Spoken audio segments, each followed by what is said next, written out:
kod ochiko. Gikone to koro en fuongruok ne jopur mag ochele ma Ahero e kaunti ma Kisumu bang' chenro mar kuoyo yadh winy chakore otieno manyoro. Chenro no nyotele gi tend kaunti ma Kisumu ka koro jopur ni kod geno ni chenro no biro tieko midhiero ma gisebedo ka gikaloe. Lydia Okeyo nigi mathoth. Otieno mar chieng' Jumapil. Chenro mar kuoyo yath mariembo winy mosebedo ka kelo midhiero ne jopur mchele ma Ahero nochakore ayanga. Masin makende ma otisi ni drone ema itiyogo gi jokuoyo yath. Masin makamano nyochako fuye kor lwasi midhiambo manyoro kendo okelo geno ne jopur ochele ne winygo mag mire koro idhi riembi chutho. Jatend migawo mar pur e kaunti ma Kisumu, Ketho Onyango, osingo neno ni chenro no okelo lokruok. Nyaka watim matek mondo wakony jopur mago maka mondo mi problem ni ok onego bed ni hinyo jopur. Ka jopur osetiyo matek mopidho mchele onego yud mapato mawinjore gi tije.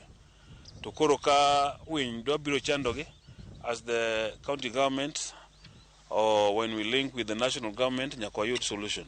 En midhiero ma jopur osebedo ka kadhe kuom kinde malach ka thothgi osebedo ka ywago lal ma winygo osebedo ka kelo. Winy osenyuol e namni mopong' thich.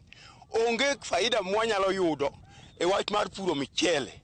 Wapuro ne winy to winy kawo dhigo, winy dhi nyuolo go nyithindgi to wadong' kwatho. Michele wapuro gi pesa mang'eny, fertilizer okawo pesa mang'eny.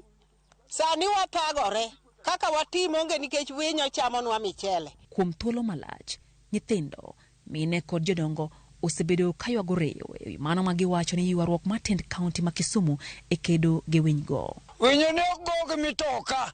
Winyo ne ndege biro to ringe nam kadidek to nego winyo to koro sani giseketo ochandore to nitie ng'ato ni profesa ma winjo maber to hata winjo marach nikech apuro te owacho ni winjapno koko ni to dhi negowa wayie mondo watho. Geno koro nitie ni chenro mar kuoyo yath mariembo winyno dhi kelo e giko midhiero ma winygo osebedo ka kelo e puothe ochele ma Ahero kod alwora mare.